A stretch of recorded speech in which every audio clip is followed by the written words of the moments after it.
Rainbows, sunshine, everywhere we go. Welcome, listeners. Welcome. Welcome to the Gamepad Saga podcast. We are about to deliver another great episode. Of course. I'm Eric. And I'm Kishion. And today we are going to talk about the Super Nintendo Entertainment System. Yes, sir. It was designed by Masayuki Uemura. Oh, before we go talk about Mr. Masayuki, what's your first memory on the Super Nintendo? I would have to say Super Mario World. I'm pretty sure that is the game that came with the console at the time. Yes. At least the one that I picked up. Over time, they were throwing all kind of games in there. Yeah. But yeah, my first memory would be playing Super Mario World. Yeah, I think we all played the hell out of that one. Yes. I do have a memory with my uncle out in California. Uncle, on Madre's side. Yes. Okay. He's currently waiting for a kidney, so hopefully he gets one. Yeah. Prayers out to him. Yes. Thank you. Mm-hmm. I remember coming home from school, and I guess he was at home playing Super Mario World. And it was the first ghost level, I believe. And he was just excited, running across and then jumping and obviously fell into the pit. But, but it was cool seeing him excited. I think I'm like 9 at the time. So, oh my God, you see me die? Did you see me die?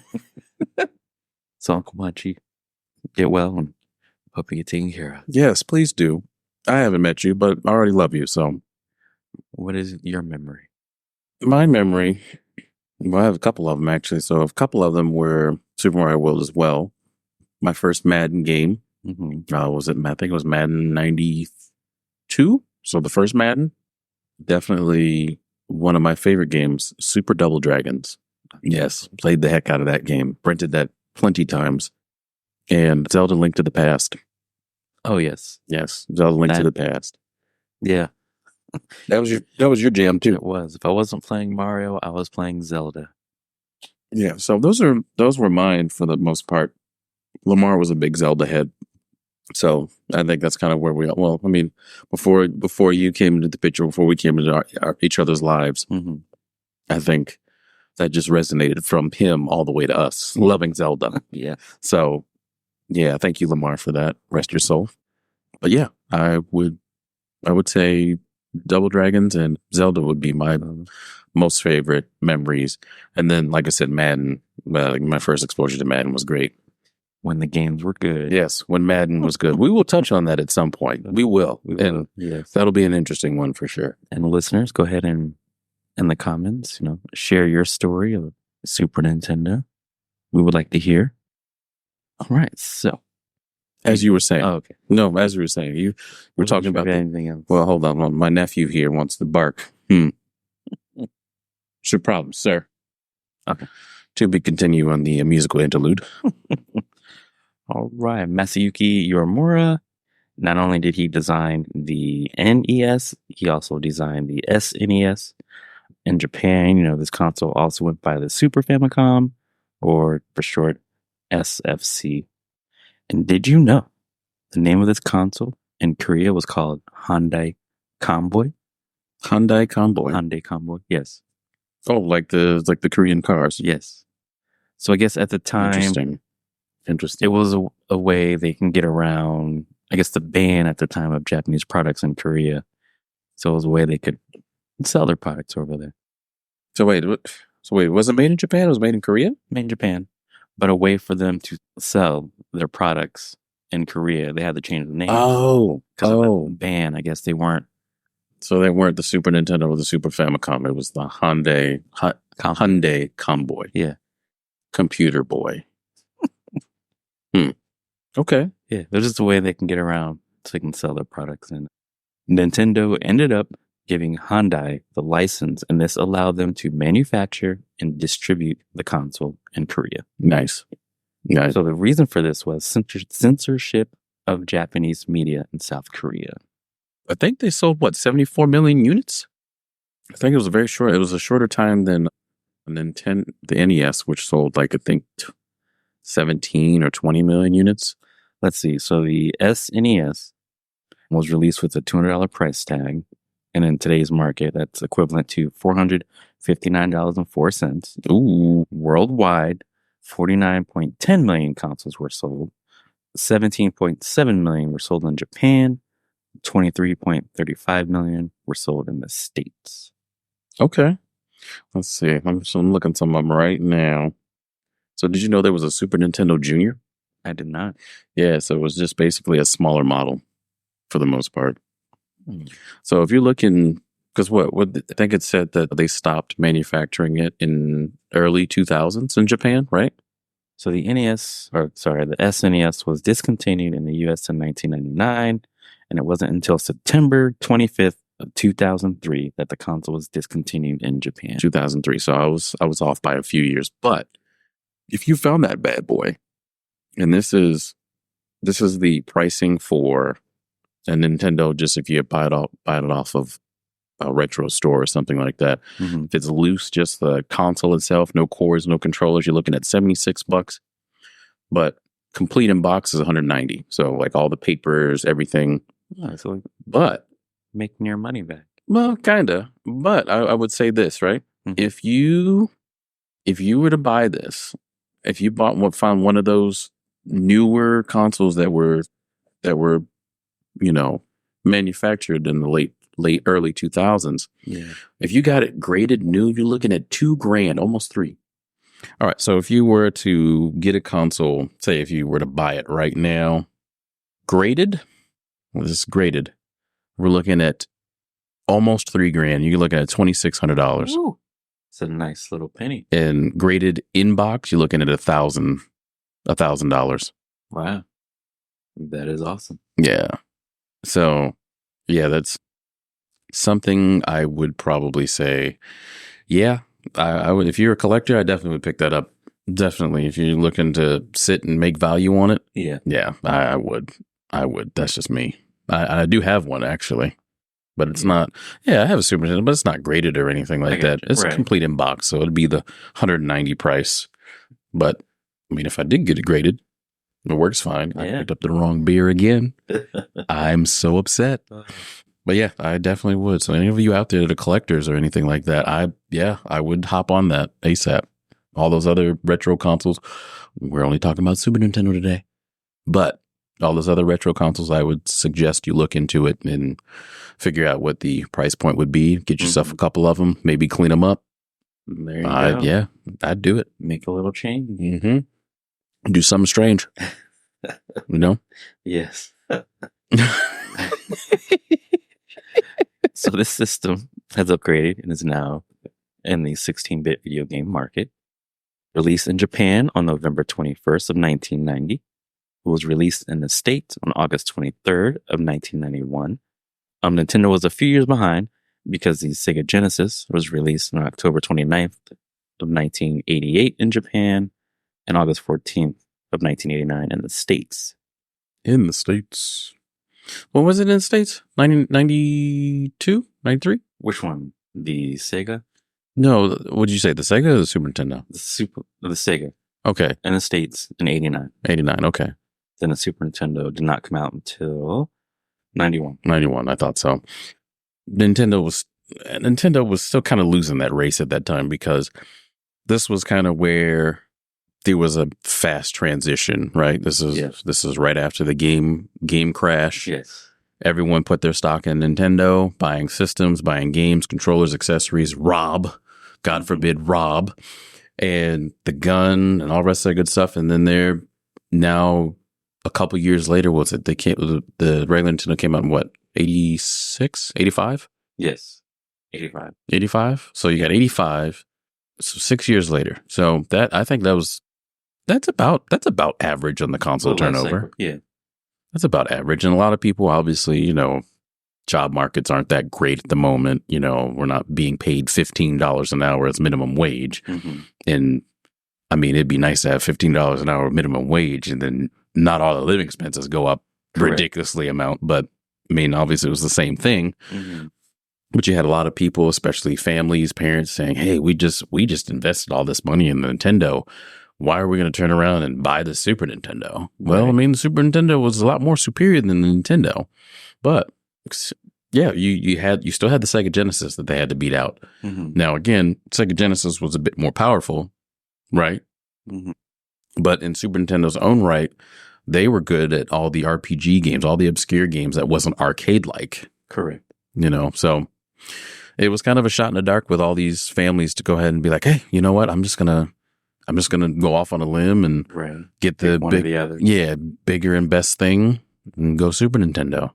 And as you see, as we gave numbers, it sold pretty well. Yes. Now, was it the better system? No, not by a long shot, but it did get better after a while. Yeah.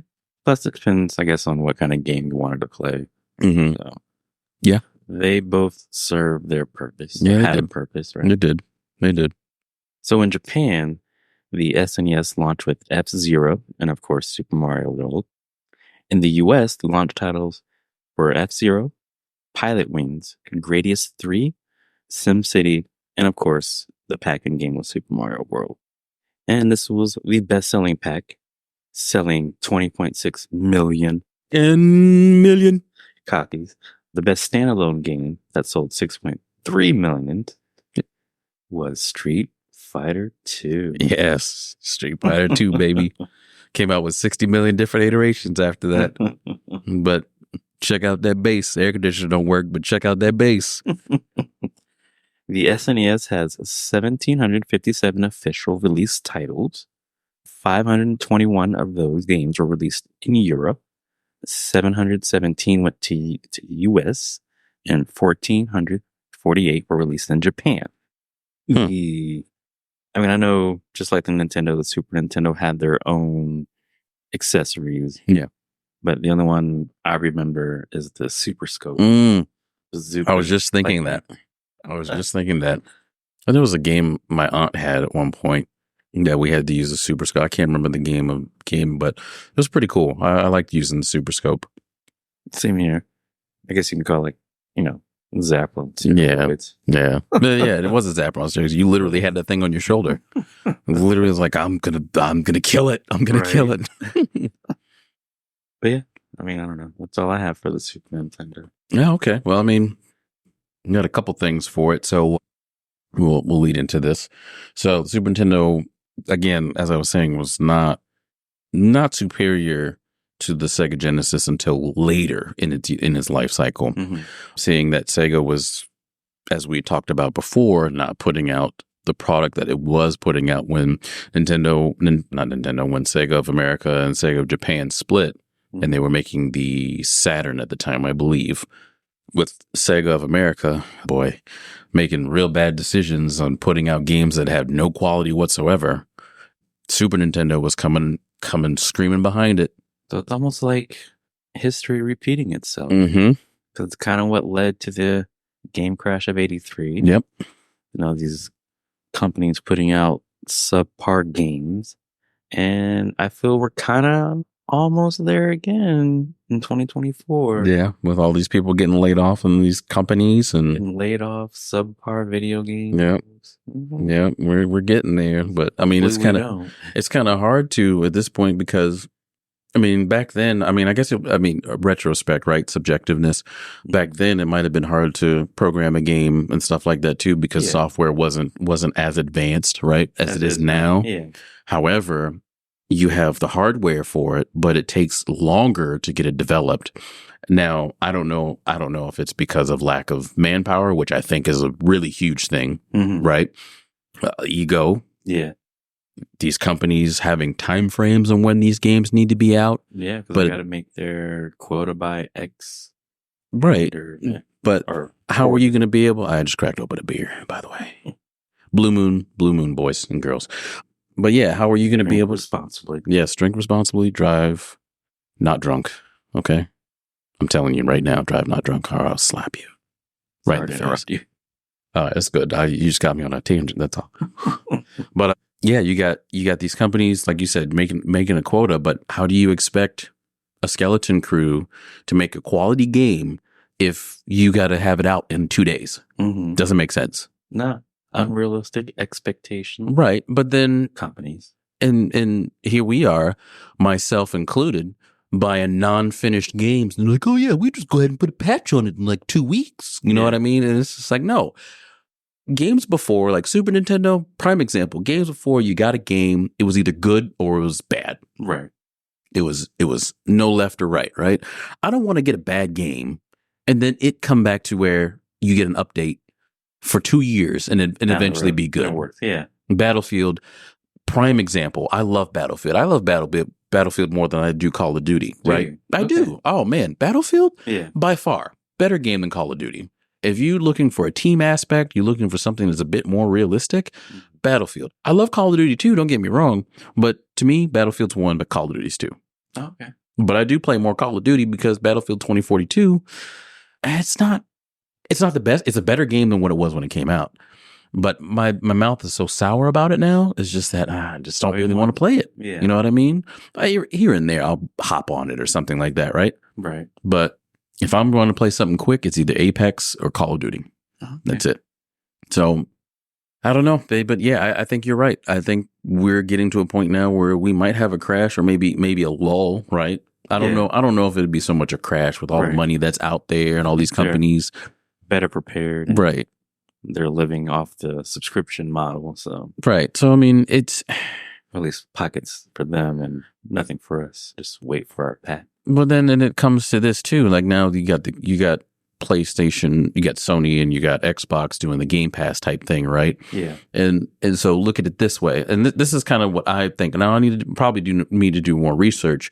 But if you get the Game Pass, right? Mm-hmm. I can understand if you get the Game Pass if you don't really have time to play games or something like that. You know what I mean?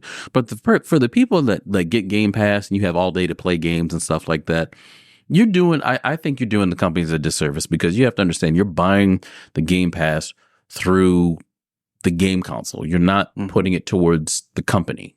Right. So then now the company only gets a portion of it as opposed to getting the full amount that they're supposed to get, right?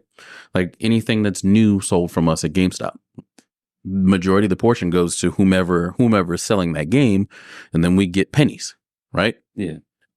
But then that's the thing. Like I don't see it being a benefit to these companies. And I know they want to make sure that things are streamed digitally. Well, benefit for them because they have you signed up and, they have that revenue coming in and share it with the shareholders. Like, look, we got this many people signed up. But but you see how many companies have laid off people and or closed their doors? Right. Who was a prime example? Oh, the Squaresoft division that closed their doors after putting out Forspoken. Forspoken is a great game. Is it good? Okay. I think it's a good game. I haven't looked at it. Dialogue-wise, we can work on that a little bit, right? Seems to be the common thing amongst recent games. Yeah, dialogue and writing. Dialogue's terrible. Writing was terrible. The game itself was very pretty. There were some things that were a bit overpowered than others when it came to powers and stuff like that. But I mean, you can get past that here and there. I'm sure there was a couple patches that came out. I personally haven't played it. I bought it for my last partner actually, and she played the hell out of it, and she enjoyed it. But yeah, I think I just think a lot of the stuff that's happening right now is shifting. I wouldn't say for the worse, but for a lot of difficulties. I think it's going to come to what kind of difficulties do you foresee? I think it's going to come to a conglomerate. I think at some point that all these companies, especially all these indie game companies, are going to be bought up by the bigger ones like EA, Bethesda. What are some other ones that are out there? Platinum. I think Platinum Games will probably get bought up because they're not a huge company, right? They're well known for Bayonetta. Okay.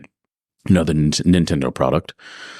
Since we're on Super Nintendo, but I just think that there's going to be a lot of merging, a lot of buying up. I mean, excuse me. So they're going to continue the trend. I think so, and it started in 2020. Well, I don't know. Well, I guess seems to be the par, right? The big companies swallowing the smaller company. Yeah, and I think that's going to be it. And then I think some of these big companies are going to go down. Yeah. I think so. See that. Because the game qualities right now aren't great. No, not at all. Not great at all. Like you got Black Myth Wukong that just came out, made by a company who always made mobile games, and it is the sellingest game right now. I saw that. What? It's crazy how that works. But yet you got Activision that can't make a game to save their lives. They're literally cycling a game every year. Hopefully they're not doing that anymore. Hopefully they're doing a year or two in between the games now. Now that Microsoft's got them, and they have time to go ahead and do that. Like Modern Warfare 3. I know we were talking about Super Nintendo, but we're going to get into this. All right. One thing, Activision. I'm sorry. I thought you were the issue with Bungie, but you were not. Nope. My apology. Nope, not at all. But Modern Warfare 3. I think I got the lowest score out of all the Call of Duty so far. And everyone's like, oh, well, it's just the same game. I don't understand Modern Warfare. I would be playing Modern Warfare 2. Well, I mean, if people would actually read, and that's the other thing too. Gamers, I love you guys so much because I'm a gamer myself, but y'all motherfuckers don't read shit. So they just stop at the Call of Duty portion. Right. And not realizing that Black Ops or Modern Warfare are like different. Yeah, well, not so much different, but I mean, just between Modern Warfare 2 and Modern Warfare 3, during the time that Microsoft was pending with the whole competition thing or whatnot, Activision had to put out something, right? Because they still need to meet their quota, right? And it was shareholders intended to be an expansion to Modern Warfare 2. So this was going to be another year of Modern Warfare 2 because it's pretty much it, right? The only difference is, and I don't know if you've played Modern Warfare 2 and Modern Warfare 3, the only difference is the saturation and color, and then some new guns. Is that it? No, well, I mean, you still got the slide. You got the side canceling came back. You can sprint while plating in Warzone now than you could before. So I mean, it's back to normal Call of Duty like Modern Warfare 2018. But those are the only differences. Okay, and it's just mechanical differences. There's no graphical difference or anything like that. The graphics are just, I mean, they're beautiful, right? I'm not looking for any more. But yeah, just understanding like what things are, and me being in the game industry, working at GameStop, getting some information more than not someone else, right? Yeah, I can understand where someone can be. Maybe I wouldn't say dumb, right? Because that'd be the wrong word to use. I would say ignorant, because obviously they're not sitting there searching all this stuff, right? Yeah. So I mean, I obviously give the benefit of the doubt to gamers, but some people just got to understand, like, you can't be upset about something like that. You really can't. You just really can't. But what I was going to say about the Super Nintendo, and now that I got off that tangent, was later on in the years when Sega was going downhill with their their options and everything like that, and their productivity, they came out with the Super FX chip. And Star Fox, game changer. Yeah, it was a game changer, because now the Super FX, if people don't know what that was, I forgot the name of it. Can you look up the name of the company that did Star Fox? Oh, real quick. Like besides Nintendo, Argonaut. Yeah, that's what it was. Argonaut did the Super FX chip, and they came out with a couple of games. I mean, we might as well just segue into Star Fox at this point. All right, we're going to Star Fox. Yeah, guys. So we're just going to segue into Star Fox. We're going to stop and take a break, but we're going to do this, all right? Because out of the two of us, I'm the talker out of the both of us, right? So, Argonaut made the Super FX chip, and what ended up happening was with that was a game changer, as Eric said, towards a lot of games that were coming out, because the Super Nintendo was not made for 3D or any polygonal 3D graphics or anything like that. And they put this chip in these game cartridges, and it changed the game to no end. And that's when the popularity of Nintendo started rising, when Sega was falling. I mean, if I could choose the two, I would have rather had Sega still at the top, because Sega, again, had all the arcade games. Even the offhand games that they got, they were great games. But Sega of America, let me tell you something right now. If you're listening, I will slap every single one of you, just because they figured that direction would make them money, and I guess it did not. No, it didn't. It did not. Quantity is not always the best. Quality is. Quality, yes. So the Super FX chip, probably one of the best things that they could have done. Super Nintendo could have done with the. I think Argonaut was, what was it, in Britain? I think British. It was a British company that made that. But yeah, Erickson looked it up. I think it was in British. I know it's a useless tidbit, but I, I want to give credit where credit's due and make sure I got it right. Mm-hmm. Okay. So they actually came out with a game. I think it's called Star Glider or something like that. Yeah. And it was a Super Nintendo game. I don't think it was released though. No, it was like a concept game. Yeah, that's how Star Fox was born. Yeah, Star Fox was born, and they also made like a Game Boy game similar to as well. It wasn't Star Glider; it was something else. I don't know if it was supposed to be a sequel to Star Glider. Something, I don't know. I'm not sure. But yeah, find out. Super FX was also in Super Mario World 2, Yoshi's Island. Yoshi's Island. Yoshi's Island. Yeah, well, you guys check out soon when the Mario podcast comes out. You guys are going to love it. I am so excited because I know this is going to come out first before that, but I am so excited. But yeah, Yoshi's Island was huge in the Super FX chip. Now I know there was like 9 different modes of graphics on the Super Nintendo. Really? Yes, there were 9 different modes. The lower the number, the more graphical fidelity they had for the background colors. Yeah. And shading. The lower the number, the worse. No, I wouldn't say the worst, but the less output that they put. So like game menus for like RPGs and stuff like that. Mm-hmm. Things that were text heavy. I think it was up to 9 modes. Like mode 9 was the one that was like text heavy. And then if you got up in number to 1 or 0, I think it started at 0 and then went to 9. Well, 0 would be the highest graphic fidelity and then lowering it all the way to 9. There was a couple other games too. I think F-Zero was actually F-Zero X, yeah. Sorry, I'm just speeding through this. Well, not speeding through it, but I got so much information I just want to put out. So other games that used the chip was First Racer, First Tracks FX, mm-hmm. Stunt Race FX, Vortex, and Doom. Yeah, Doom. When it came over to Super Nintendo. Mm-hmm. Yeah, Doom did. Winter Gold, and like we stated earlier, Super Mario World 2, Yoshi's Island. Yeah, and those games sold pretty well, from what I know, especially F-Zero X and Star Fox. But now that I give you that information, Star Fox is where we're going to go into. Star Fox had what, 5 games? It's Star Fox, so, yeah. Star Fox 2, Star Fox Adventure, Assault, Command, and Zero. So 6. Mm-hmm. 6 games. So let's go into the first one. All right. So Star Fox. Let's do it. Was released in Japan on February 21st of 1993 and was released in the States on March 22nd of 1993. Yeah. Now, the game was developed by Nintendo and Argonaut Software and published by Nintendo. And Argonaut was located in London. It's part of the Argonaut Studios. This was the second 3D game Nintendo created, but it is the first to use the polygonal graphics. And just as we mentioned previously, they achieved this by using the Super FX graphics chip. Star Fox was created by a guy that seems to have his hand in everything Nintendo. Miyamoto? Yes. Miyamoto, baby! The man's great. Yes. We're going to have to do an episode on him and bring out our biopic voices. Biopic? Bibliography, Oh, yeah. Biopic. I got you. So he created and designed Fox McCloud. It was based off of him, actually. Was it? Yeah. I did not know Fox, Slippy, Peppy, and Falco Lombardi. They were all based off of the people who created the game. That's awesome. Yeah. For Fox, Takaya Imamura also assisted or designed Fox McCloud. Yeah. So I think the director was Peppy because they said he had a hair-like mouth. I don't know what that means, but y'all need to stop.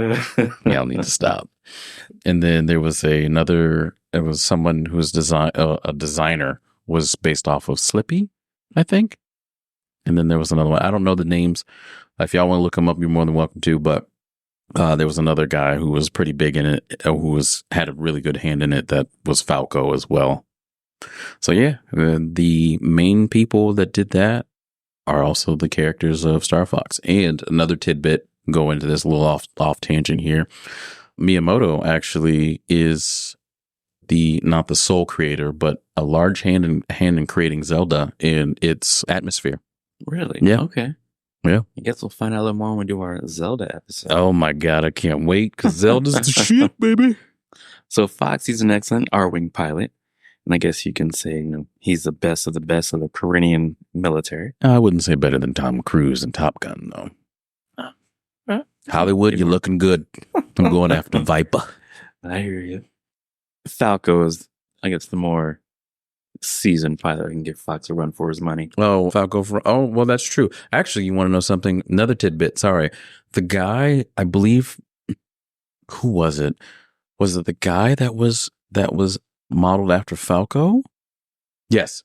The man that was modeled after Falco, one of the creators of Star Fox, is actually also the one who created Captain Falcon. Really? Yes. For F-Zero? Yes. Okay. And also the one who is responsible for putting Tingle in Zelda. Tingle. Remember Mr. Tingle? The guy with the green suit?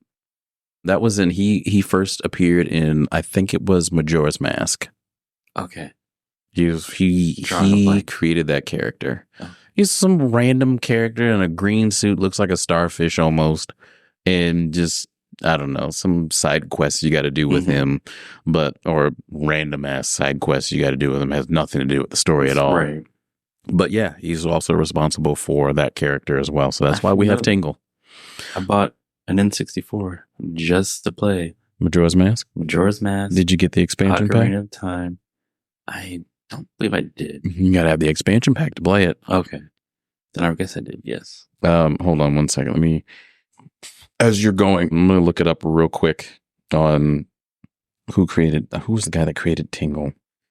All right. So before we go deeper, let's talk about the original Star Fox team. Provide you guys a little backstory. The team was founded by James McCloud and Peppy Hare. James McCloud is the father. The Son and the Holy Spirit. Yes, Fox McCloud. And later on, they brought in another pilot, Pigma Dengar. He's going to be very important. So the team, if you needed protection or you needed someone taken out, because they were like a mercenary team, this is the team that you would call. Ghostbusters. He-Man. He-Man. I was going to make that joke, but I'm glad you did. So General Pepper, starts receiving information about activity at Corneria's observation station that is located on a planet called Venom.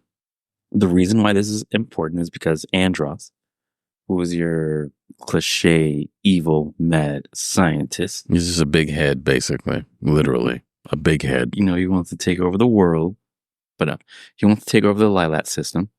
He was banished to the planet Venom because of his destructive and dangerous experiments that he was participating in. As General Pepper continues to see reports about activity on Venom and in the possible sightings of bioweapons, he calls upon the Star Fox team to check it out. As the team arrives on Venom, they realize that they have been betrayed. They were brought right into a deadly trap. Their own wingman, Pigma Dengar, wanted to bring home the bacon with his greedy self. Literally bacon. Literally, that fat pig. He couldn't resist. Andros gave him a price that he could not refuse. What was the price? Do you know? He did not divulge that information. Well, it probably was a harem and maybe a couple $1 million that he can't spend anyway because you're right. He works at I'm pretty sure he had to stay on Venom, which is wasn't it a gaseous, poisonous planet or something like that? Yeah. So, where are you going to go? Right. Where are you going to go? But yeah, I just wanted to add to that as well. Pigma. Let me tell you something about Pigma real quick. Pigma is the equivalent to Sambo. Just cheating, lying, just telling you oh yeah, I'll do this for you. I'll do that. He's like a little snake in the grass. Yes, he is. He's somebody your mother tells you about. Hey, yeah, I don't trust that girl or guy, right? Yeah. Let me tell y'all something right now. If your mother has told you this and you did not heed the word and learned the wrong way or the hard way, shame on you. Yes. Shame on you because mothers know best. Yes. So I'm just letting you know this right now. Listen. Right now. You better listen. This mom knows best. Even I don't care how old you are. Mom's going to tell you something and she's going to be right. I promise you. Anyway, go ahead. So during the scuffle or the kerfuffle they had, Kerfuffle, get out of here. James McCloud didn't make it back, but Pepe was able to escape. He was the one that had to break the news to Fox McCloud that his father did not return. So, no one knows if he died. He just didn't come back. And he's just out there in space.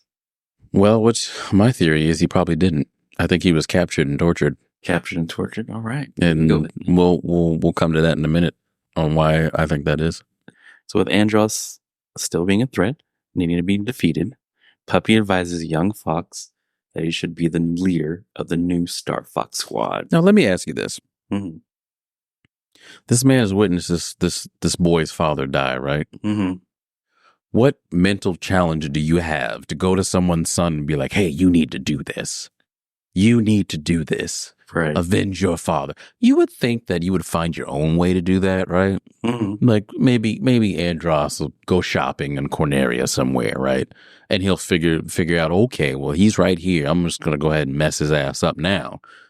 But we have to go through this convoluted thing where I have to go ahead and finish pilot school to go get this man. Yeah. Nah, I'm not doing all that. I'm going straight for the jugular every time. All right. Well, yeah. He was a hot shot pilot, so, he had something to prove. I mean, Why would he say no? I mean, how do you know if he liked his father or not? That's true. I mean, I guess he went. Well, subjectively. I mean, you got to look at it. Like, I mean, all right. Look, I'm thinking too outside the box right now. Okay. It doesn't hurt because they have to get the characters built somehow. Mm-hmm. So. Yeah, and some of these situations, some of these games too, right? They don't really give the main character like what's a mental struggle, right? Like there's like, oh yeah, let's go ahead and do this. Like my dad's dead. Like it's early 90s and they probably didn't have the capabilities to. I'm sure they did, but I don't think the audience would be ready for that. Like the audience is now, where there's so many different things that we're experiencing now, and a lot of different scripts that are out there, with whether it be games, TV shows, movies, this, that, and the third. Like you're kind of exposed to a lot of different things, and I guess a quote unquote censorship was a huge thing back then, right? Yeah. There's a lot of things that we weren't exposed to until we got older, obviously. Yeah. But yeah, I kind of wish they kind of went a little further. Yeah, went a little further instead of saying, oh, his dad died. And then Pepe was like, well, you need to go ahead and avenge his death. Yes, I do. Yes, I do. He just disappeared. He didn't come back. So we don't know if he's dead yet. But I don't think he died. Mm-hmm. I don't think he died. But I mean, just for the sake. Right. He died, right? That's my only gripe. Other than that, let's get into it, because I mean, this was a really good game. I played the hell out of it. So the new Star Fox team consisted, the experienced pilot Pepe Hare. They picked up Slippy Toad. He's timid and he's a passive pilot. And then, of course, the short-tempered Falco Lombardi. Smooth flying fox. Always there with the one-liner. The vehicle that you are flying is the R-Wing, you mentioned previously. And the arsenal that you have at your disposal are blasters, Twin Blaster and a Nova Bomb. And then you do have shields to deflect things. Mm-hmm. You have 3 different paths that you can take to get to Venom.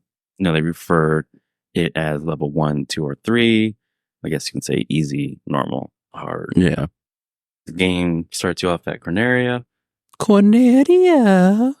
If you choose level 1 and level 2, you will encounter 6 levels or locations that you can travel to. If you choose level 3, then you will encounter 7 locations. Each stage ends in a boss fight. Boss fight it is. Yeah. You say so? Is that the end of that? That's the end. Okay, that's all I got for Star Fox. So here's something I could say about Star Fox, right? So Star Fox was one hell of a game that was made.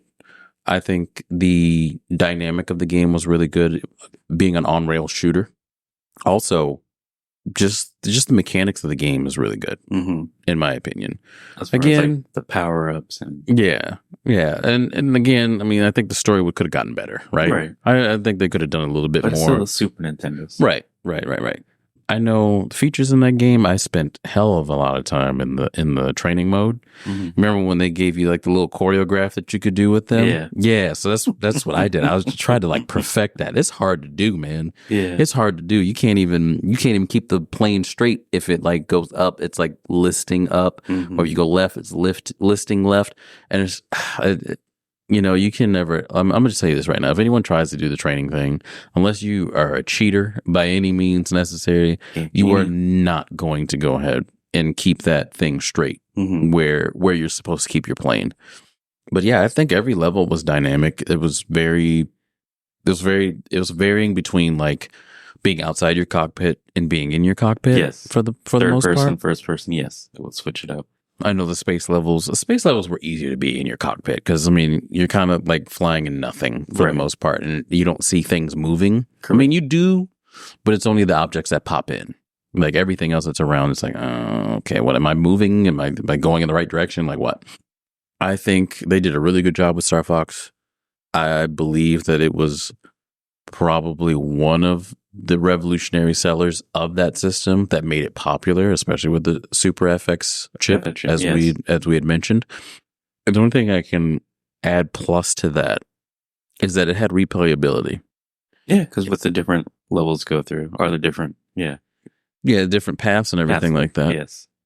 Oh, funny enough, if I could ask you, which path did you take the most when you played that? Probably, I guess, the middle or the level 1 easiest path that I can recall. Yeah, I think if I remember correctly, I did like the middle path a lot. Level 1 was the bottom, right? I think the middle was the one. Level 1 was the middle? I believe so. It's been a while. Oh, I guess I did level 1 then. I think, you know what? Star Fox, now that I think about it, I didn't really deviate to go left or right because obviously there was like things that you had to find, like objectives to do. So I was way too young to figure that out. That's Star Fox 64. Sorry.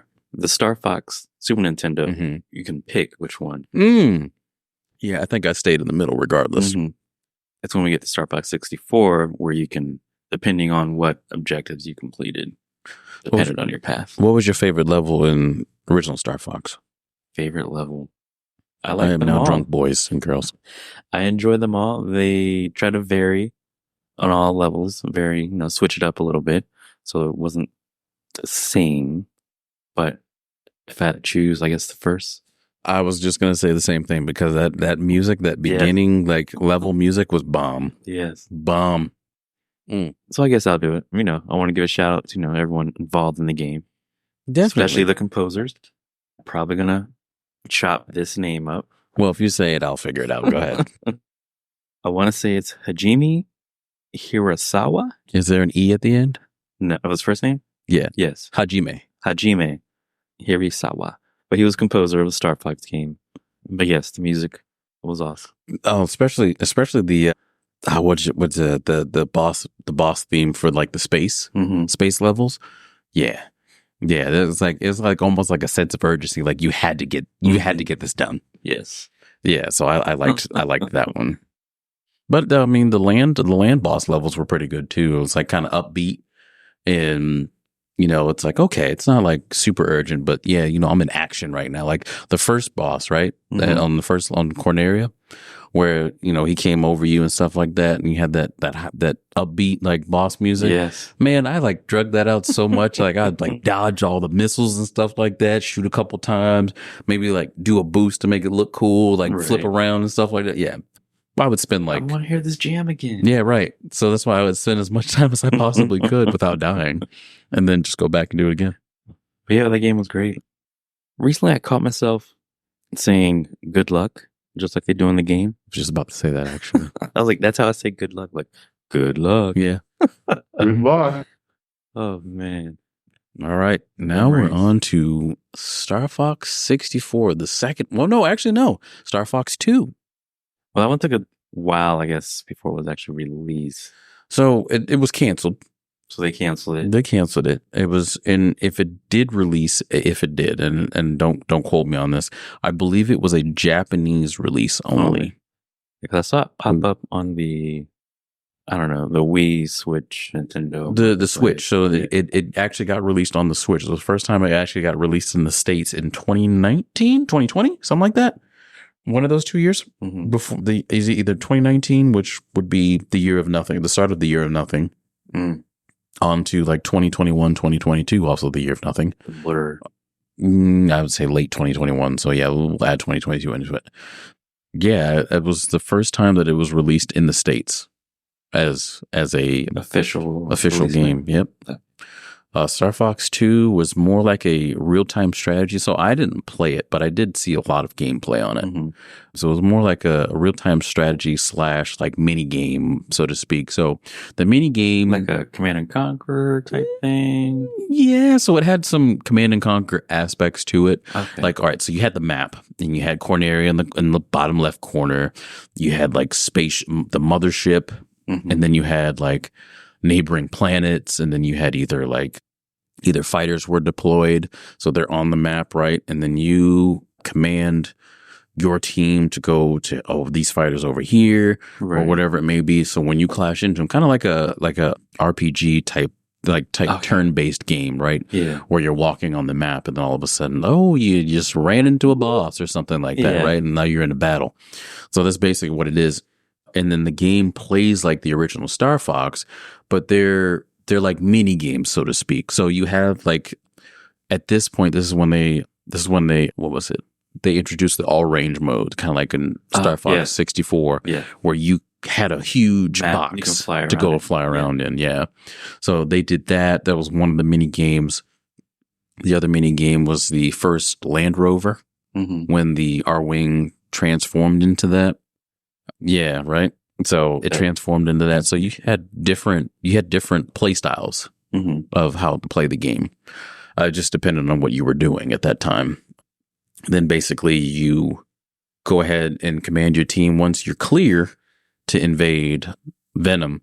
But that's if you don't have any missiles coming, you don't have any fighters coming, or any other ships coming towards Corneria or the mothership or anything like that. You were clear to go ahead and do that. And from what I saw anyway, no playthroughs has played the same way twice. Oh, that's always good. Yeah. So you're always in for a surprise. Right. So every level, I believe, had a time limit. I believe you could find things that can extend time and all the rest of that good stuff. Make sure you complete the checkpoint. Yeah, got to get the checkpoint. Checkpoint. Bing, bing. So, yeah, it was kind of like a real-time strategy plus the original Star Fox in it. And it was a pretty cool take. Now, I know, again, we talked about it got canceled. It got canceled, but it had a whole English palette. A full English palette. Just like it had a Japanese palette. It had a full English palette and everything. It just never came out over here. I believe it did come out in Japan. I believe it did. I'm not 100% sure, but I remember reading something about it being in Japan before it came over here because of the whole Nintendo Switch Online library. So Star Fox 2, was that going to come out on the Super Nintendo? Yeah, on the Super Nintendo. I wonder if they just didn't think because it came out a year later. Market was ready. No, I don't think so. Not for. I mean, the way it's played, I don't think so. I really don't, because RPGs. I think everyone was on the Final Fantasy 3 at the time. Yeah, Final Fantasy 3 and Final Fantasy 6, which was, I guess, in Japan, Final Fantasy 3 was Final Fantasy 1, and Final Fantasy 6 was Final Fantasy 3. I don't know. They're playing around with. We'll dive into that at some point. No, I'm just nerding out there for a second, but yeah, okay. It's what we do here. It's true. But yeah, Star Fox 2 was a different beast. However, I think it was a really good. I think it was a really good mix between real time strategy and the gameplay of Star Fox, because it was built really well. It played really well. And I believe if I remember correctly, the Star Fox, the FX chip was upgraded to FX 2.0. Okay. So I remember them calling them that. Okay. Yeah. So it was an upgraded chip for that. But other than that, I think God, I can't talk today. I think Star Fox, I think is the beer that's getting to me now. I think Star Fox 2 would have been a great game. Yeah. Seeing that, Final Fantasy was a huge thing over here. Chrono Trigger. What were some other RPGs? Earthbound. Really good RPGs that were really popular in the States. That would have been a really good addition to the Super Nintendo over here in America. I think anyway. Yeah. But, they canceled it. They didn't think it was going to be a thing just because, Star Fox was already an on-rail shooter.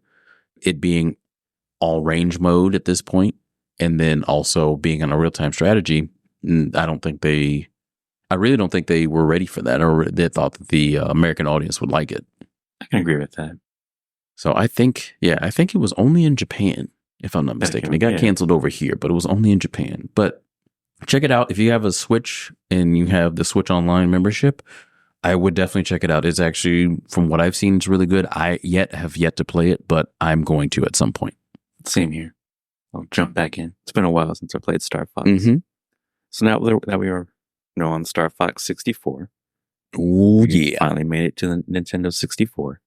Star Fox 64 was released in Japan April 27th. Many times I cried playing this, by the way. Really? What? Yeah, because you kept beating my ass every time. Oh, this is when I was good at PvP elements. Yeah. Talking about, I don't like PvP. I'm not good at that. Yeah, right. And it was released in the States on June 30th of 1997. And this game also developed and published by Nintendo. This game was produced and designed by Shigeru Miyamoto. Shigeru Miyamoto. This was the first game to use the Rumble Pack.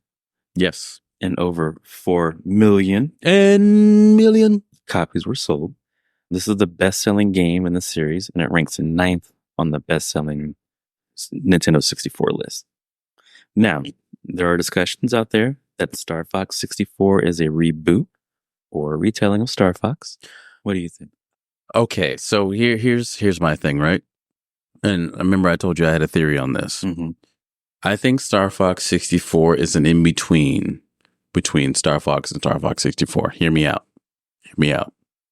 Because, they're not going to a different system, solar system. Correct. Right? It stays the same place. It stays the same place. Cornelia is still going to be there. All the other planets are still going to be there, right? Beat for beat, yes. Right. So look at it this way. So James McCloud, Fox's dad, would disappeared. It had to have been, you said Star Fox was 18? Yes. So you got to look at it this way. There was nothing dealing with his father in Star Fox, right? It was just like, oh, we got to get, what's his name? Andros. We got to make sure he's out of here. So I think that was the first time they had to deal with him, but they didn't find out that Peppy had did the deed or whatever until Star Fox 64. And I think Peppy or Pigma? Pigma. Sorry, you're right. Pigma, the one that brought home the bacon. Yeah, and literally, my third beer in, so y'all got to bear with me. So I look at it this way: it's an in between. Like I said, I think that they took care of Andros the first time. Second time, and this was before Pigma was even, betraying anybody. Mm-hmm. I think Pigma was still on the team at that point. I still believe that team was formed, but not specifically. Fox and Star Fox was probably younger. Mm-hmm. He's probably like 16. Yes. Okay. I see that. Yeah. And again, this is my theory. I'm not saying that this is it, but he was 16. In between that, his dad was still active as a mercenary. Mm-hmm. He's still learning. Fox is still learning how to be a pilot. And I think the first time maybe his dad might have been on a mission, and they didn't have his dad to get the team together, so they used him. Mm-hmm. And I think that's how their team was formed to begin with. Again, theory. It might not be the best or the right thing, but that's just my theory. It could be a retelling. 64 could be a retelling, but I don't think so. In my mind. All right. So, what do you listeners think? Let us know. Please do. So, our heroes return. Unlike the Super Nintendo game, we get voice acting this time. So none of this textery. Falco. We get actual voice actors. Mike West is the voice of Fox McCloud. Rick May is the voice of Peppy Hare. Lissa Brown is the voice of Slippy Toad. And Bill Johns is the voice of Falco Lombardi. I guess I should be thankful. And as you previously said, Andros is the antagonist again. So that's why I feel it's a retelling of Star Fox from the SNES. So Yeah. Yeah. Because it's kind of beat from beat and pretty much do the same thing. With Star Fox, you had buildings, but they were plain. Mm-hmm. Now we have the 64 and they can do more things and add texture or depth to, the world around. But obviously they switch up the world, so it's not feeling the same. Well, see, okay. So not arguing, but here's something to think about. So how come Pigma and Star Wolf wasn't involved then in the first one? Pigma was in the first one. The Star Wolf team. Wait, Pigma was in the first one? Yeah. Where?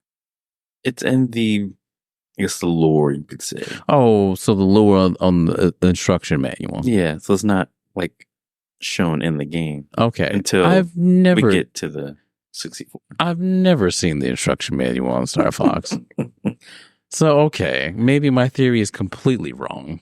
You never know. Well, they just throw things out there. You know what? I thought it was cool anyway to go ahead and do that because I didn't see it. So right. I'm going to still say that my theory is somewhat palpable to some degree. For video games, I feel just use your imagination. I agree. Okay, so we're not wrong. No one's wrong here. See? No one's wrong here. So in Star Fox 64, we are introduced to the Star Wolf team. And I guess you can say they are the evil Star Fox team. They were recruited by Andros. Because, he wants to take over the world. And they consist of Fox's rival, Wolf O'Donnell. Wolf O'Donnell. Leon Pulowski. I don't know. He has a thing for Falco for some reason. I guess, they wanted to have an opposite of our heroes. Andrew Onkney, who is a nephew of Andros, who has a thing for Slippy. And we have Pigma Dengar. That name again. Told you it was important. He is the former teammate of Peppy. As I mentioned earlier, the game starts off at Cronaria. And this game features a branching path. Remember how in Star Fox, you don't know if his father died. You just know he is missing and he did not return after the ambush. Well, in Star Fox 64, after you defeat Andros, he activates the self-destruct system in their base. Mm-hmm. James McCloud makes an appearance and helps Junior, or Star Fox, exit the base before it explodes. And then he disappears again. So for this game, you can change your path depending on certain mission objectives. There are 25 different routes that you can take. Obviously, easy, medium, and hard. But depending on the way you go, you're still each path contains 6 levels. And of course, the final stage is Venom. The level design are different from the first game, but with greater detail. This time, when you reach the boss fight, you are placed in an all-range mode. This means that you can move freely within a large space. When you are not in this mode, they call it corridor mode. You better leave it in there. You better leave that in there. You better leave that in there. You better leave that in there. You better leave that in there. In this game, you have to still have the ability to do a barrel roll.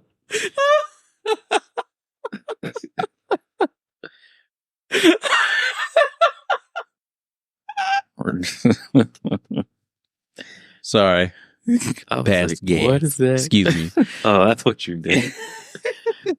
I was like, where did that come from? What, you thought it was one of the dogs? I don't know. So you have the ability to do a barrel roll. Other upgrades include the ability to complete a U-turn. This time you can charge your laser and deliver a more powerful shot. We have 2 new vehicles. One is a tank, and it goes by the name of Landmaster. The other one is a submarine that goes by the name Blue Marine. I guess they wanted to keep that level sucked, by the way. That level was so hard you couldn't see anything. It gave you trouble, huh? It did. It did give me trouble. I mean, but it was still a good level, but it was hard. It was hard to deal with. Can't make the entire game easy. That's fair, because I think it was on the hard route anyway. Mm-hmm.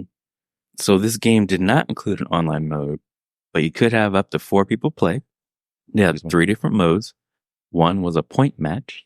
This is where you would shoot down your opponent. They had a battle royale match in which, the last player standing will win. Then the last mode is a time trial mode, and where you had a set or a set time to kill X amount of enemies. So this game, go ahead.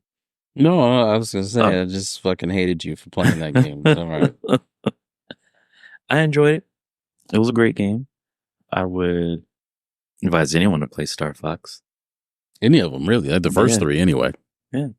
It was a fun time. Yeah. I would say. Wait, hold on. So, so you went through the levels, right? 1, 2, and 3? Yes. Okay. So, what was your favorite level out of all of them? What was your least favorite, and what was your favorite? Least favorite, probably the asteroid level. Which one? The first one that you encounter. So that was the asteroid field. Yes. Yes. The asteroid field. Yeah, that was kind of stupid. I didn't like that one. Again, okay, so before I go any further, what was your favorite? The first one, Cornelia. Oh, of course it was. Of course. Oh, so tidbit on Star Fox 64. So do you remember in the beginning, because in the first level there was 2 alternate routes, right? Yes. Do you know in the beginning where you had to go the alternate route to get the boss from the first Star Fox? You had to fly under those little like archways. Yeah, those little mountain archways or whatever. So that was actually Miyamoto's his idea, because so he lived 15 minutes from the Nintendo headquarters, or he does still live 15 minutes from Nintendo headquarters. Location I cannot give because I don't know either. Otherwise, I'd go visit him myself. But over where he lives, there's a long road of Torii gates. Torii, Torii, Torii gates. Torii gates? Yeah. And basically, he mimicked like all those things you can fly under and stuff like that. He was mimicking it because he likes Torii gates. Mm-hmm. So they put that in the game because that was one of the things that he had mimicked what his life was. Just like with Zelda, he mimicked like the scenery of Zelda off of what he grew up on. And he grew up also with Torii gates around. And usually they're around temples and shrines and stuff like that. And a lot of times you're supposed to just pay respects to the dead or whomever you're paying respects to in the shrine. You bow before you pass Torii gate, and then you walk through. Just to pay your respects. Oh, okay. So yeah, all those little things you fly under, that's where that goes off. Yeah, that's where it came from. That's awesome. Mm-hmm. Now it has me thinking of, how much, I guess you got to get the idea from somewhere. Yeah, right. Just how much was actually made or put into the game. Yeah, and all these other like main Nintendo games, you kind of want to figure out like, well, how much more of the creators put things that they've experienced in their lives into the games. You know what I mean? I think Earthbound is probably one that has a lot to do with it, but we're not going to get into that right now because we're talking about Star Fox. It's Star Fox time to shine, baby. Yeah, Star Fox, baby. What was your least favorite level? My least favorite level with Star Fox? I didn't have one. Star Fox 64? Mm-hmm. Oh, yeah, no, I did. I thought you meant I thought we were on the first one still. Oh, Lord of mercy. Yeah, boys and girls, let me tell you something. Don't get a third beer if you don't need it. Because I'm having a good time with my brother right now. And I popped open a third beer thinking like, yeah, you know what? I think this is good. Nope, it's not. So I'm drinking half of this. I'm starting to drink water. Drink responsibly. Yes. Responsibly. I would say the water level. Mm-hmm. That submarine there's no light.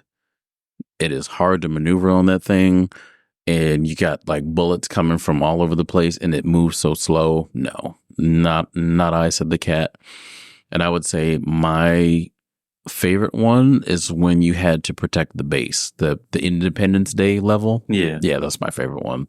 You know what I did? I killed all the bad guys and the good guys because it looked so cool, like doing the overkill on the ships where like they just like they're falling apart and you keep shooting them and they explode. Yeah, that was my thing. So it was really like us and the ship left more or less than anything. So yeah, I'm terrible. That's okay. But yeah, Star Fox 64 was a good game. I enjoyed it. I think, again, replayability on it was amazing. No playthrough was done twice, especially with having the ability to change your path. Right. Depending on what objective that you completed. Yeah, I think most objectives were like, I think between 90 and 150 kills, depending on the level. They were achievable. Yeah, they were. They were hard. Mm-hmm. They were hard because, I mean, it was on-rail shooter. So, I mean, you can't go back. No. But, I mean, if you were spot you- on your shot, you got it. Mm-hmm. You know, used quite a bit of Nova Bombs. And the Nova Bombs in that game was actually really good, too. Like, I'm not saying the Nova Bombs were bad in Super Nintendo, but the Nova Bombs in N64 were amazing, I think. Think so? Yeah, because remember, you could lock on and then use the Nova Bomb. Yeah. And the Nova Bomb would lock to that target. That's right. I forgot. Now, it exploded before it got to the target. Yeah. But it still hit. Now, sometimes, rarely did it miss. Rarely. But there are those times where it does. Mm-hmm. I mean, not always the soccer ball gets in the goal. So Goal. Golazo. That's all I got for Star Fox 64. Yeah. I just remember you kicking my ass in that game all the time, and I fucking hate it. Oh, it wasn't all the time. Get out of here, brother. Oh, yeah. Another tidbit. If you actually got all the medals in every planet, you got to be in the mode to be outside of your R-Wing, and you could play multiplayer on foot. So we're on foot? Yeah. Gave him a little blaster? Yeah, with a blaster. I'll have to check that out. That's awesome. Yeah, that is pretty cool. I did not know that. I didn't know that either until recently. So now that we just finished with Star Fox 64. 64. We are going to Star Fox Adventures that came on GameCube. Right. That is a system we have not touched on yet, and we probably will at some point because the GameCube was a great system, mind you. I don't know. I just remember playing Metroid, but back to Star Fox. Metroid Prime. You know they remastered that on the Switch, right? Did you get it? No. I have it if you want to borrow it. Okay.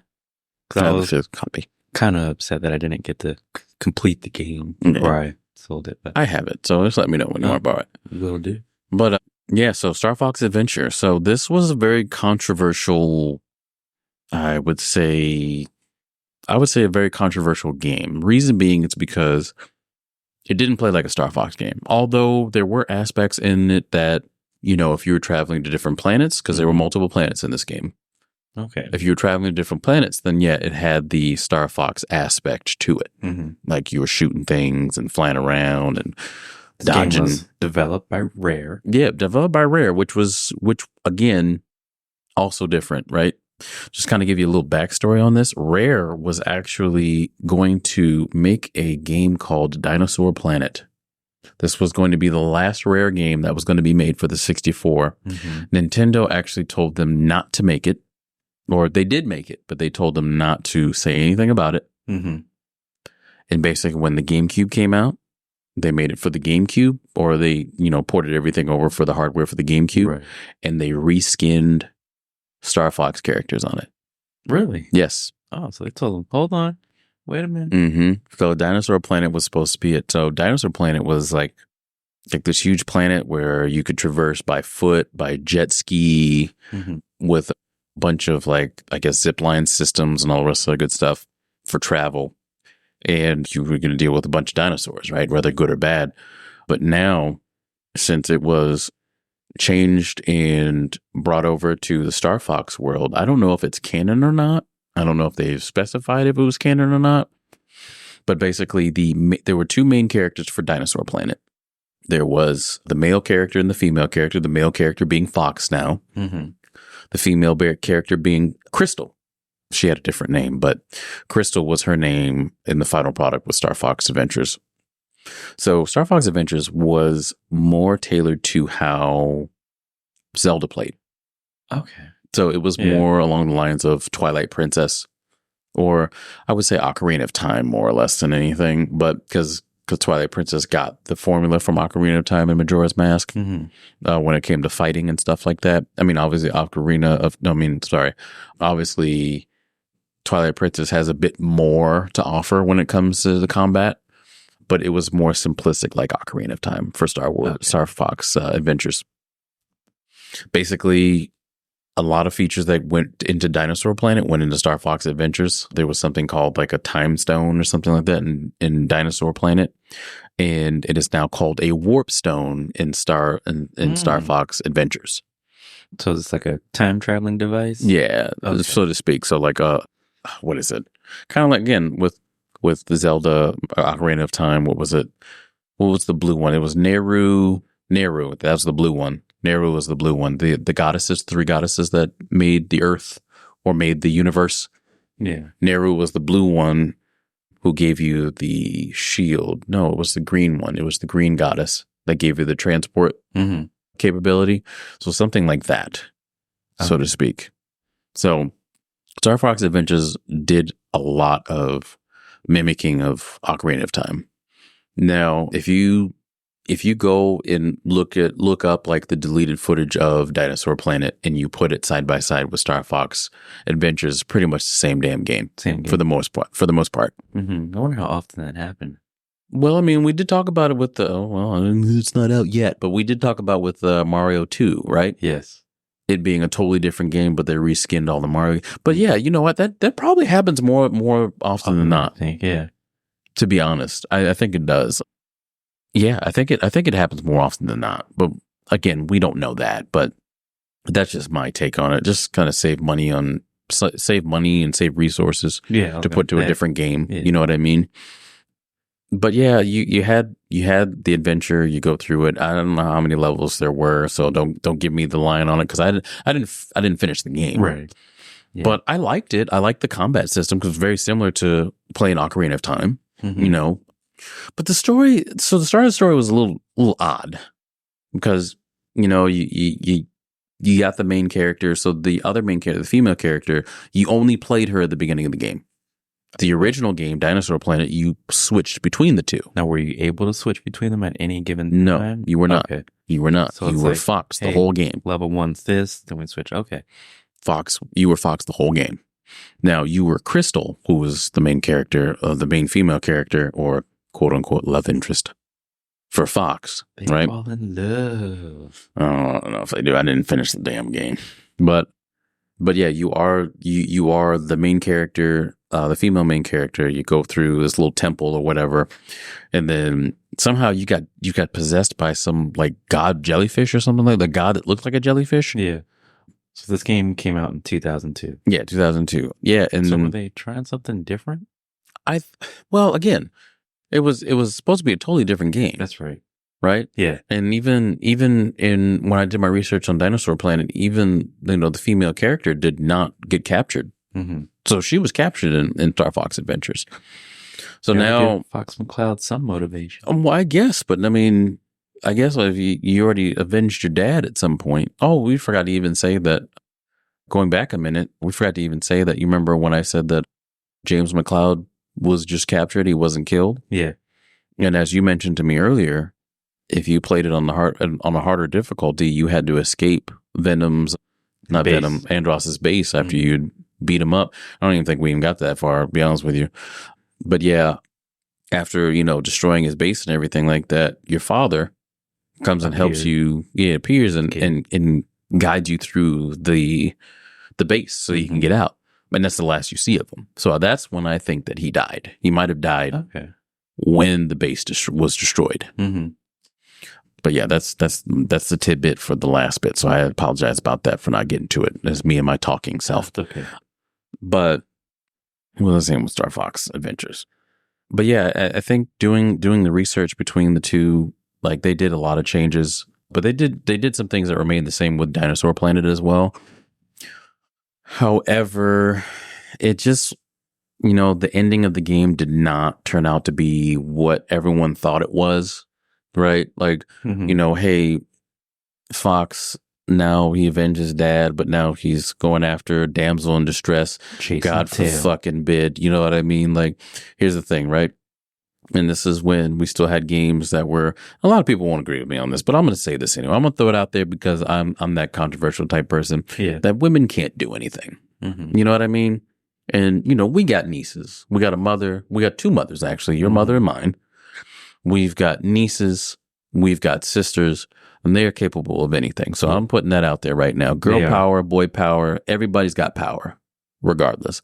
But this was still in the mindset of, hey, damsel in distress. These women can't really do too much. They're dainty, But that's kind of what the game was going towards, right? And in the original game of Dinosaur Planet, she was a strong warrior, just like the other main character. I forgot his name, but the other main character. So, I mean, they worked together to accomplish what they needed. So that was kind of one of the big things that was a big controversy, was that, equality was a big thing back in the early 2000s. Women's rights were a huge thing, so it was, I wouldn't say it was a dig, right? But then we were still in that mindset that women need to be saved. And that's not always the case. No, not at all. They're human. They're just like us. Capable, they just got different parts than we do, right? But they are capable of doing the same exact things as we do. Maybe not in stature of like physicalities at times, right? Mm-hmm.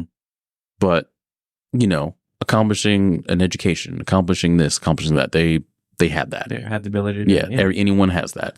Yeah. I didn't mean to get on a tangent about that, but this is something I think that needs to be brought up, because it's not brought up very often. No. You know what I mean?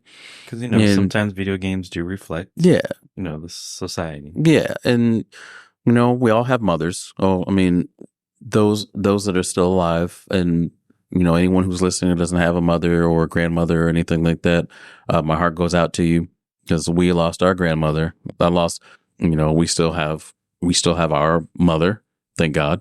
And Eric still has his mother, thank God. So, mothers and fathers are very, very intricate in our lives. And that's something I just want to put out there. And anyone who does not have any of their parents, whether it be by divorce or whatever it may be, my heart goes out to you, and keep pushing on. That's all I can say, is keep pushing. If you need anything, if you need to vent, whatever it is, you can always contact us. You can always leave a comment or anything like that. We got you. GameNetSaga@gmail.com. Yeah, we got you. We definitely got you. But like you said, video games do reflect what society is. And that was really a real big thing. A lot of people didn't like about that game. The other thing was that it wasn't a Star Fox game. It was like, why is Star Fox actually going around and fighting things? So it wasn't your traditional flying from planet to planet. Nope. It was, you flew from planet to planet, but you explored the planet on foot. Or the planet on foot, okay. Yeah, you had a staff instead of a sword, like in Zelda, right? You had a staff. You I don't know if you had like a lifeline of people that could help you. I don't remember. It's been a while. I played it when it first came out. Mm-hmm. So they wanted to do something different. I guess see what else was out there. Is that what they were going for? Yeah, and I don't think it wasn't poorly received, but I think it didn't do well either. So it was kind of one of those things. I really think they had really I really think they had good ideas of making it something more, but it wasn't organic. They used a whole totally different game. Okay. To put skins of Star Fox characters in there. And you did that with Mario 2. It was still a great game, one of the best selling Marios out there. Mm-hmm. But with Star Fox, it's a bit different because it's a whole different genre. Right. It's not a side scroller like all the Marios are, or most of the Marios are, 2D ones anyway. But my take on it, I thought it was a pretty good game. It was different for sure. It wasn't anything like, oh well, it's not like any Star Fox game. Right. But it was very similar to what I liked. So I played it, and it was good. I'll have to give it a shot. Yeah, I played. If I could put hours on it, I probably put like 8-10 hours. Oh, that's good. Yeah. Yeah. I mean, and I didn't own it either. It was a buddy of mine's that I would go over and play at his house. Shout out to Joe D'Agostino, my quarterback in high school. I appreciate you. It was a good game. Again, not well received by the majority. So I'm always the extreme one. Yeah, but moving on, I think this is really not much more to touch on it anyway. So we'll move on to the next one, which would be Star Fox Assault. Yes, came released in 2005 on the GameCube. So Star Fox Assault, again, kind of the same thing, very different. So this one I have not played. Again, I have not played it, but I've seen some gameplay on it. I can developed by Namco, Bandai Namco now. Bandai Namco? Yeah, it's Bandai Namco now. But at the time it was Namco. So, you remember Gun Valkyrie on the original Xbox?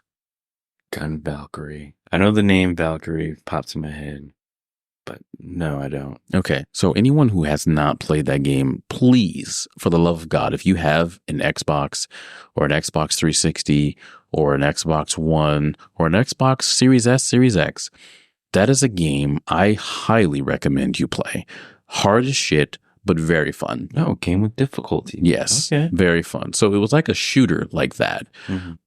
So it was a mixture of Star Fox elements being in the ship or being in the Land Rover, which we didn't mention the Land Rover in 64, did we? Yeah, we did. Okay. Yeah. Being in the Land Rover. So yeah, we did briefly touch on it. But yeah, it was a mixture of that and a mixture of being on boots on ground. And it was like kind of like an arcade shooter, so to speak, but it was very similar to Gun Valkyrie. Okay. Very similar. So if you can picture Gun Valkyrie for the original Xbox in Fox McCloud, and you can go around, pick up different guns, like single shooters, machine guns, rocket launchers, anything, snipers, anything like that. That's pretty much what it was for the most part. It was very arcadey. I would say that was another one a lot of people didn't like. It did not sell well, but I wonder this was the reason why I stayed away from Star Fox games. Well, I mean, Star Fox wanted to go in a different direction, which I understand, right? You want to try different things. You do. But there are some things you just got to stay in your lane with. Well, let's look at Mario, for example, right? And as I'd mentioned in the last episode, I think it was the last episode when Daryl was here, the most selling Mario games were the 2D side scrollers. Yeah. The 3D games like Mario 64, Mario Sunshine, Mario Galaxy, those games sold well. Don't get me wrong. Don't get me wrong at all. Those games sold well. But those 2D ones, especially on the virtual stores and all the rest of the good stuff, continue to be bought. Super Mario Wonder. Let me check and see what Super Mario Wonder went for real quick. How many copies that sold? Because remember, that came out last Christmas, before Christmas. Let me check real quick here. So from the time it came out, December 31st of 2023. No, this is as of December 21st, because it came out in November, I think it was. I think Super Mario RPG came out in October, and then the next month, Super Mario Wonder. We're looking at, this isn't even updated. And this came out February 6th. So December, January, February, 2 months after it released. February 6th of 2024. You're looking at 11.9 million. Holy cow. Wow. 11.9 million. Sold, huh? Yeah. Yes. And again, Super Mario RPG, this is a prime example of what I was talking about. Super Mario RPG, 3.1 million. Again, it's a different Mario game. Super Mario RPG, anybody who played it on the Super Nintendo, like myself, great game. I have yet to rebuy it yet, but I'm going to get it because it's a great game. I probably played it for all but 5 minutes. I was like, what is this? Yes, Final Fantasy, basically. Squaresoft made it. Or Square Enix at the time made it. But Squaresoft made it. But 11.9? We'll just say we'll try it up 12 million in 2 months? That is insane. I don't even want to know what the numbers are now after it's almost been a year since it's been out. But that's what I'm getting at. That's what I'm getting at. You know, it's just, there are some games that you can do that with and maybe branch off a little bit and still get that. But as long as you're putting out that same product, like if you kept the same product for some of the not 64 games, but Star Fox games that came out as on-rail shooter and then branched off into certain things like Mario did, I think they would still have success. But we haven't had a Star Fox game in since late 2015. Yeah. 2016. 2016, I was close. Star Fox Zero. Which we'll get into in a minute. But Star Fox Star Fox Assault was basically like an on-foot shooter with a little bit of on-rail shooting. But then the concept of the game was when you were on foot, there were certain things that you had to kill in order to progress to the next section of the shooting portion. That's not how Star Fox is. So they were trying, They were trying something completely different. Yeah. Which, again, I don't mind that. You know what I mean? Test it, see if, what people will like. But you do that with different games, though. You don't do that with games that already have popularity, already have some type of prowess to them. You know what I mean? Star Fox and Star Fox 2, completely different games, but at the same time still kept its essence of the Super FX look, the gameplay feel. The only difference was you had all range mode where, again, you had the big sandbox and they added the Land Rover at the time, right? Yeah. Adding something is not bad. And then the RPG element, the real-time strategy element was pretty cool too, right? That's different. But just Star Fox Adventures and Assault, two totally different games. So here we go with them just pumping out games. Yeah, right. Slapping a character on there. Right. Oh, yeah, it'll sell. So, I mean, that's my take on that, on Star Fox Assault. There's really not much more. It's more of an arcadey game type thing. I believe there was like 10 or so levels in it, maybe less than that. I mean, yeah, 10 or 12 or something like that, 11. But it wasn't well received at all. It wasn't from what I've seen. Like this. Yeah, it's not one I hear about often. Nope. But then now we go on to the next one, which was Star Fox Zero. Now this came out on the Wii U in 2015, correct? Wii U, April of 2016. April of 2016. Developed by Platinum Games. Yes, who also did Bayonetta, which, again, Bayonetta is a great game. Now, graphically, Star Fox Zero looks amazing. So were they like similar or are they completely different? So they weren't similar. So Star Fox Zero was going back to its roots as of playing as a Star Fox game or Star Fox 64 game, right? But the controversy behind it was nothing new. It was a complete retelling of Star Fox and Star Fox 64. It was a complete retelling with better graphics. 2016. So they got a little lazy, huh? Yeah, they did. It was a very divisive game. It was very divisive. People were like, oh my God, new Star Fox game? Mm-hmm. And then they play it and it's like, I'm literally playing the original game. Like, I know the other controversy was that since the Wii had the gamepad or whatnot, right? It basically, what it did was it changed the scheme of the controls a little bit. Okay. You can actually aim with your reticle instead of it being like linear to where you're moving. Yeah. But you always had to reset it in order to have it level with you. So you can like fly at one level and then aim your lasers down to the bottom. And then whatever's at the bottom you can take out with the Wii gamepad, the Wii U gamepad. But then when you had to come back up and shoot things on your level, you had to hit the Y button and it reset your targeting. Okay. So it was something that was kind of like a habitual annoyance, I guess, so to speak, right? I can see that, yeah. You can still lock on to characters, all the rest, because they're very, very similar to N64.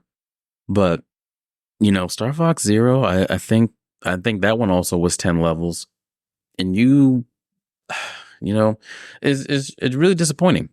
It was really disappointing. Like, again, graphically, it looked great. Gameplay-wise, it looked awesome, right? But at this point now, we're far down the line in the story. You've already put out I'm sorry, we missed a game, but we'll go back to it. You already put out 3 non-canon games, or actually 2 non-canon games and 2 other canon games, which we'll get to the other one in a minute because I missed it because I got so excited about talking about Star Fox Zero because a lot of people were excited about that. Yeah. I was excited about it when it came out. I didn't have a Wii U at the time, but I was going to buy it and get Star Fox Zero. But once I found out it wasn't what it was supposed to be, a sequel, just did not pick it up. I just didn't do it. Now I have a hacked Wii U. I have everything on it. I never bought a Wii U. Well, if you ever want to borrow mine, you're more than welcome. But yeah, basically, Star Fox Zero was very, like I said, very divisive. It was advertised as something new, refreshing, and technically it was, right? Because it was on a different engine. On the Wii U. A different engine. It was going to be, it looked a lot better than any other Star Fox game that came out, but it was basically a retelling. And it's like, Nintendo, why would you do such thing? This is where we have a compromise 1850. If I remember my geography or my history, this is where we annex Connecticut. All right. No, this is where I start flipping tables. I guess, did they want to push the Wii U? Was that their idea? They were like, hey, let's just make games use this feature. Possible, because there were some re-releases, right? Some re-releases that came out from the Wii to the Wii U. And then even those got re-released on the Switch, right? I don't know if they used this as a push because it was later in the Wii U cycle. Okay. So when did the Wii U come out? 2013? The Wii U came out in late 2012. And its cycle went on to about 2016, 2017, close to when the Switch came out, correct? Correct. January 31st, 2017. So, I mean, the Wii U wasn't selling very well, which I don't understand why it didn't, because it was a pretty good system in my eyes. But at the same time, you know, you could use all the accessories that you had on the Wii to the Wii U. You could play the Wii games on the Wii U. Mm-hmm. You know, it was kind of like, you know, the additions to all the Super Nintendo, Nintendo consoles where Nintendo had Rob or the gun or anything like that. And then you had Super Nintendo, which had other things, like for the Game Boy, you can play the Game Boy on the Super Nintendo, right? So so Sega kind of 32X. similar. Yeah. So kind of similar to that, but it's a whole totally different system, but you can move everything over. Mm-hmm. I don't know. Maybe people expected something different. I mean, it was a different day and age than. Did we have any other handheld games at this time? The DS. The DS was okay. But you could buy DS games off, or the 3DS games off of the virtual store. Yeah. You know, so I mean, it cuts down on making all the hardware and stuff like that. You just have it right there. Just wanted a peripheral, I guess, use as a second screen. Because I know that's what they try to do with the PSP or the PS Vita. Right. Kind of use it as a second screen for games. PSP and the PS Vita. Yeah. We'll have to touch on that at some point, because PSP was great. PS Vita, I don't know. I was kind of torn between the two, but that's neither here nor there right now. But, you know, I don't know what, maybe it was just a lack of something. Maybe people thought Nintendo was being lazy, which again, all those things I named with all those system attachments and accessories, I think that was the same exact thing. Mm-hmm. But since it was just a whole new system, people thought this was going to be something completely different. Yeah. Like they came out, what was that one launch titles for the Wii U was Zombie U or something like that? Zombie Wii U or Zombie U? It was cool because you could play the game, right? You can use the little gamepad or whatever. And whenever you need to look in your backpack, the game is still running. The game is still going. So now you have to listen out to make sure that you don't have a zombie behind you or attacking you or anything like that. You know? And then once you could hear something, you'd be like, oh, let me get out my backpack real quick and then get back into the game. Mm-hmm. Yeah, Zombie U. Yeah, Zombie U. Yeah. So, I mean, it added an element of surprise with that game, but it also added an element of, hey, you know what, a sense of urgency when you're playing your game, right? Mm-hmm. Like, know that this is real time. Now, that was the only game I can think of that they came out that had something like that. Maybe there was more, I don't know. But I think they kind of gotten away from that after that one came out, because maybe Zombie U didn't sell as well. But I remember playing it. I thought that was scary as shit. I'm sitting in a dark room trying to play this at my buddy's house. He's watching me. He's like, "Oh, you got somebody coming." I'm like, "Oh, I got to get this." You know, just trying to get it out your backpack, and you over here getting smacked in the back of the head by a zombie. You know what I mean? So, you know, I think they kind of got away from what the Wii U was supposed to be. Mm-hmm. And they got so caught up in remastering games and coming out with like other games that were kind of mediocre. You know what I mean? 10-year period, I guess. Remaking games. Yeah. Putting them on different systems. Why? Because you already got them. You already going to allow us to play them from the Wii disc. Mm-hmm. Why? But then that's the same thing we can say about Star Fox Zero. But remember, you know, fast moving advances in technology. And it's like once we hit 2000, technology just took off so quickly. Yeah. I mean, we were supposed to die under the machinery and all this good stuff. Hey, Steve, are we dead yet? You know, that's a little joke that me and Steve do to this day every time New Year's comes. Mm-hmm. I don't know. Some of y'all listeners might not be old enough to understand when 2000 came around, it was like, oh, the computers are going to crash everything. Y2K. Y2 motherfucking K. Not Chris Jericho, sorry. No, not Y2J, Y2K. And what ended up happening was everybody was like, oh, the computers are going to take over everything. The moon's going to fall. Like, my pants are going to fall. Like, everything. And sure enough, it was a normal day the next day. So, y'all people are crazy. Just put it, I'm just going to put it in simple terms. Y'all shut the fuck up. Y'all are crazy. Now, unless I see it myself, I'm not going to believe any of what y'all say. So I got my old shit bag and all the rest of the good stuff ready for me. I'm good. I'm prepared. Not saying that anything's going to happen anytime soon. I'm not that big of a conspiracy theorist, although I do have theories. But he has theories. But I mean, that's everybody though. Everyone's got theories, you know. So I'm not one of those like, just waiting for the day. I got my bunker ready. You know, no, it ain't that serious. It's not that serious. But back to Star Fox. Fox. So yeah, Star Fox Zero, definitely something that could have been better. Could have been a retelling, or it was a retelling, but it could have been something. It could have been a sequel. I was very disappointed when I found out it wasn't. So that's why, again, I didn't buy it. And I was like, man, but it looks great though. It looks great. It might be something I might pick up at some point. I don't know. We'll see. But we did miss a game. Excuse me. We did miss a game, and it was Star Fox Command, and it came out in 2006, I believe. Excuse me. I swallowed my spit. Wrong. Okay, sir. Yes, Star Fox Command was developed by Q Games for the Nintendo DS, and it did come out in 2006. So basically, I'm going to do a long story short here. Basically, Star Fox Command was basically Star Fox 2, but fleshed out a lot better. A lot better. So you had, instead of one unit, you had 3 units. Oh, wow. You played the exact same way. Played the exact same way as Star Fox 2. Again, you had the checkpoints that you collected to extend time. Like, I think on average, the times for each level was about 3 minutes. Okay. So again, just about either all range mode or you're the Land Rover, and it was 3-minute mini games basically, and you had to make sure you destroyed the targets more or less. But yeah, if you played Star Fox Command, you played Star Fox 2, and vice versa. But Star Fox Command is a much more fleshed out game, is very feature rich, and just all around a better game than Star Fox 2, even though it's on the DS. I mean, there's some good DS games out there, and we'll probably touch on the DS at some point. But Star Fox Command, that's all I got for that. It's it's a handheld game, so there's not really much of a deep dive you can do on handhelds for the most part. Right. Yeah, I don't think I played too many. I mean, I do have a PSP. I did have a Game Gear years ago, but other than that, I never really got into handheld consoles.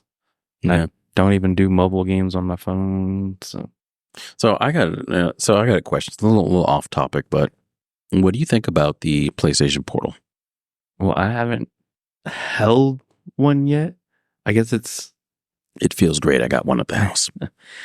I mean, so it's almost like using the PS remote application, but you're just using a physical handheld. Yeah. But the only bad thing about it is, you know what? We'll refer to that when we do a review on it. All right. That sounds good. All right. Well, that's all I got for the Star Foxes. Star Fox. Again, very great franchise. We'll just combine. Yeah, it's a very great franchise. I just think they went in the wrong direction at the wrong time. Or I can see that. Or they went in the wrong direction and didn't continually supply what people were looking for in an on-rail shooter, especially with Star Fox. Well, I guess they started licensing the characters because, they were no longer developed by Nintendo. Mm-hmm. They said, here, you guys take the license. We're going to go do something else. So Miyamoto and the gang didn't even care about their own characters. I'm sure they did. I mean, they still did the characters, but as far as coming up with the games, but that we'll look into that. But that's the thing, though. Like, we'll look into that. All right, yeah, we'll look into that. That's crazy. I didn't even realize that they licensed them out somewhere elsewhere. Let's see. The Star Fox Adventure was the first one that was not Nintendo. Right. Developed by Rare. So yeah, they started cooking them out. Lord of mercy. So then what was Namco? What was Namco? And then what was Games? No, was Command Nintendo? Q Games. Developed by Q Games. Get out of here. So I mean, and then Zero was what? Platinum Games. Yes. So there's the trend right there. So it's almost like, doing something else. So they said, you guys are great at this. You go take care of it. So yeah. But you would think they would have a guideline on where they would want the game to go, right? Right. But then they could have just sold them on a sweet deal. I know money's a hell of a drug, so I mean, if it was a sweet deal, then it was a sweet deal. But I think they could have done a lot better. I think Nintendo could have done a lot better with this story. I think this franchise in general. Now that we've talked about it, now we've like put it in a perspective. I'm kind of disappointed. Yeah, I'm kind of disappointed because what did you guys do? What those happened? first 3 games. I mean, Star Fox 2 again. I didn't play, but Star Fox 2 had the Star Fox on rail shooting at one point, right? And in the all range mode. But I don't know how you go from a formula that has worked and is sold to something totally different. And again, I don't mind different. As long as you come back to your roots. And they never did. And they did at the end, but it wasn't anything different. But then they want to sell the game for $60 at that time. Right. Yeah. Releasing subpar games. Yeah.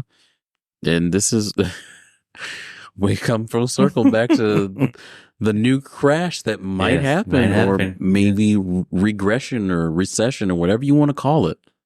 But, and maybe that's something we could touch on at some point. Yeah, I think so. But other than that, I'm going to finish my beer and I'm going to relax and I'm going to have a good time. I'm hoping you all had a good time with this. You know what? Let's do this. What's up? Let's figure out if anyone comments, let's figure out what people want us to talk about. Okay. Yeah. I mean, it'll be down the road because we have like quite a few episodes to put out because we've already done quite a few of them already. Yeah. That we need to put out. But yeah. Send us an email, gamepadsaga@gmail.com. Yeah, let us know. And I'm going to actually, the other thing is we're going to possibly start going, not live, but we're going to be doing some camera footage. Video, y'all. So y'all going to be able to watch us real time talk about this, obviously recorded. At some point, maybe we'll go live. I don't know yet. We're going to figure that out. But I know we're going to make a small change and make it more interactive for everyone to see and listen. Now, I will say there will be a surprise in that particular. Puppy surprise. Surprise, puppy surprise. No, not puppies. Not puppies. But one of us is going to be, well, I'll leave it up to the imagination. All right. Other than that, I don't have anything. I don't have anything else. Thank you, ladies, gentlemen, kids, mother, sister, daughters, fine, whatever. Whatever. We appreciate you. Thank you for listening. Join us on the next episode. Be out. Dragon Ball Z. Come in, Cornelia. This is Cornelia, Pepper speaking. Congratulations on a job well done. Roger, I'm heading back to Cornelia.